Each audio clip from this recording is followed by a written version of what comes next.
Walk us through it. What is fossil future? The subtitle of the book is Why Global Human Flourishing Depends on Using More Fossil Fuels, right?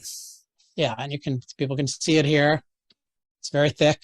There's a lot of stuff in it. Yeah, so I'll just give you the overall structure, and then we can go into any detail of it. So the structure is 4 sections. It's framework, benefits, climate side effects, and then the last one is something like a flourishing fossil future.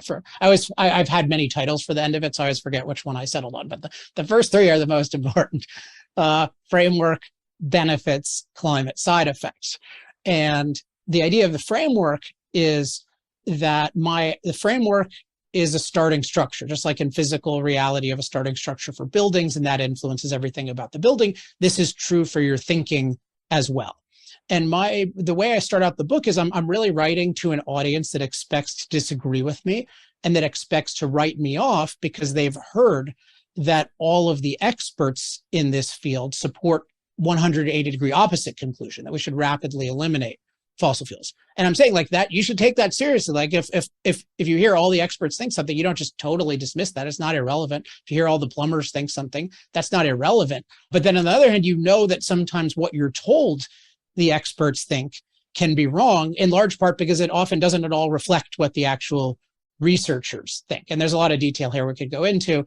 But what I show is that the way that what we're told the experts think makes no sense at all if you just start to think about it. And kind of part 1, chapter 1 is we're ignoring the benefits of fossil fuels. So this has now become abundantly clear, but I think it was even clear before, where this is 80% of the world's energy. It's clearly uniquely cost effective, which is why it's still growing, particularly in the parts of the world that care most about cost effective energy, like China. Like they're making all the solar panels and wind turbines with coal. Like, why are they doing that? Did they just not know that coal and that solar and wind are cheaper, right? So they're uniquely cost effective.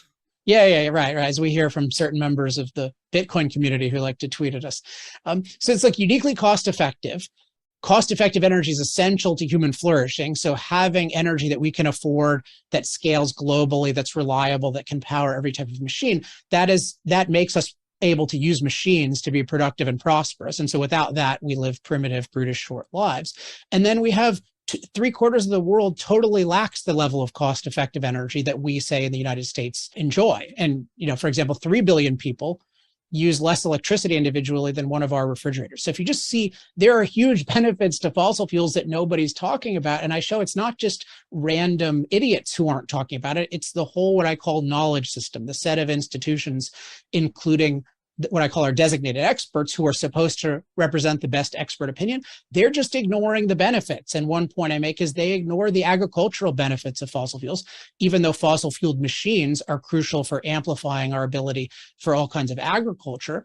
And then also fossil fuel fertilizer is crucial, particularly natural gas. And we're seeing that right now. We're seeing that when you make the machines expensive, when you make fertilizer expensive, you actually have fertilizer plants shutting down, and you have all sorts of disasters. And so we're ignoring the benefits. And then I go back in history and say, okay, if we're ignoring the benefits, whenever somebody ignores the benefits of something, and they should know better, that implies a bias, right? I mean, it's like if let's say somebody's mother-in-law like gave them $5 million and provided them a home, but they only say negative things about the mother-in-law, you would expect that the negative things about the mother-in-law are probably exaggerated, right? Because if they don't mention any of the benefits of the mother-in-law, why would they be They clearly have a bias. And so it's worth saying, well, if they're ignoring the benefits of this, is it possible they're overstating the negative side effects? And then I go to history and say, well, what's the track record? What have they done?